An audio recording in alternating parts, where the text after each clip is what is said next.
تیر و تلوار کی تاریخ جب بھی لکھی جائے، کچھ لمحے ایسے ہوتے ہیں جو پوری ریاست کی تقدیر بدل دیتے ہیں، اور آج ہم بات کریں گے اس لمحے کی جس نے کرولوش اورہان کو ایک بار پھر مداحوں کے دلوں میں زندہ کر دیا۔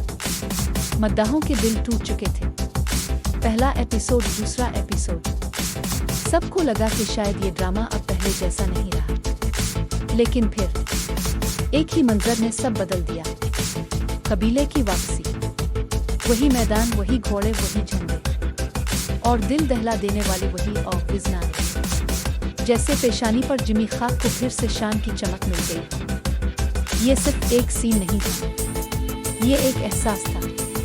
مداحوں نے برسوں بعد وہی روح، وہی اسٹیٹس، وہی اوٹرین آٹمن اسپرٹ دوبارہ محسوس کی۔ اورہان بے، وہ نوجوان جس کے کندھوں پر ایک عظیم سلطنت کی بنیاد رکھنا لکھی جا چکی تھی، لیکن ڈرامے میں اس کی پیشکش پر سب سوال کر رہے تھے۔ پھر جیسے مصنف نے قلم بدلا، ایک نیا مضبوط فیصلہ کن اور ذہین اورہان بے سامنے آیا۔ اس بار اورہان کمزور نہیں تھا، اس بار وہ غازی تھا، ایک لیڈر جو صرف جنگ نہیں لڑتا بلکہ لشکروں کے دلوں میں آگ بھی جگاتا ہے۔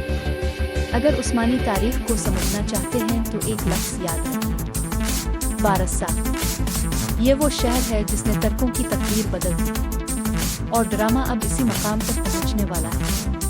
آندرے نیکوس کا داخلہ، وہی دشمن، وہی چال، لیکن اس بار مقابلہ صرف تلواروں کا نہیں بلکہ دماغوں کا بھی۔ مداح جان چکے ہیں اب کھیل بڑا ہونے والا ہے۔ آندرے نیکوس یہ کردار عام ویلن ہے۔ تاریخ میں ایسے بے شمار رومی جرنیل ہیں جنہوں نے عثمانیوں کا راستہ روکنے کے لیے اپنی زندگی وقف کر دی، لیکن کیا فائنل جنگ میں وہ کامیاب ہوں گے؟ اورہان بے اپنی تقدیر کے دروازے کھول دے گا۔ فلیویس یہ وہ کردار ہے جس نے سب کو الجھا کر رکھ دیا ہے۔ کچھ لوگوں کو لگا کہ شاید یہی وہ مرد ہے جو فاطمہ خاتون کی زندگی میں آئے گا۔ کچھ نے اسے مستقبل کا غدار کہا، کچھ نے اسے دشمن کا جاسوس سمجھا، لیکن آج ہم تاریخ کا اصل چیپٹر کھولتے ہیں۔ تاریخی حوالوں کے مطابق فاطمہ خاتون کی شادی ایک رومی سے نہیں ہوئی، بلکہ ان کی شادی عثمانی قبیلے کے اندر ہی ہوئی تھی۔ تو پھر فلیویس کا مقصد کیا ہے؟ مصنف نے نیا کردار لا کر صرف ایک چیز چاہی: ڈرامائی ٹکراؤ۔ اب آتے ہیں اس کہانی کی سب سے بڑی حقیقت پر۔ فاطمہ خاتون، بہت سے ڈرامے اسے اورہان بے کی بہن دکھاتے ہیں، لیکن کچھ تاریخ دان اسے عثمان غازی کی نہیں بلکہ اورہان بے کی بیٹی مانتے ہیں۔ اور یہی وہ مقام ہے جہاں ڈرامہ اور تاریخ الگ الگ راستوں پر چلتے ہیں۔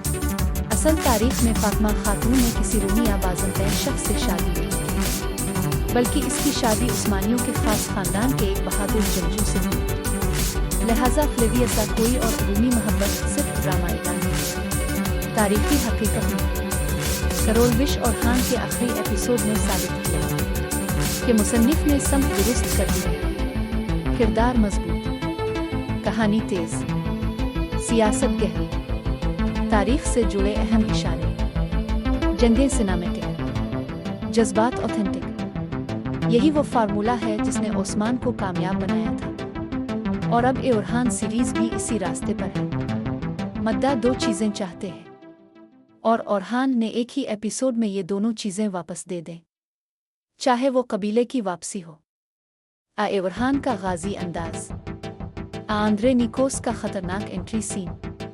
مستقبل میں کیا ہونے والا ہے؟ آنے والے ایپیسوڈز میں فلیویس کے اصل ارادے کھل جائیں گے، فاطمہ کا رشتہ واضح ہو جائے گا، آندرے نیکوس اور اورہان کی پہلی بڑی جنگ شروع ہوگی، بسسیج کی بنیاد رکھی جائے گی، اور ایک کردار دھوکا دے گا، لیکن وہ کون ہوگا؟ یہ راز ابھی کھلنا باقی ہے۔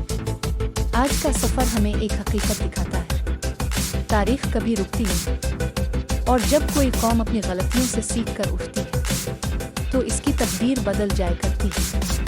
کرولوش اورہان، نیا سفر، نیا جوش۔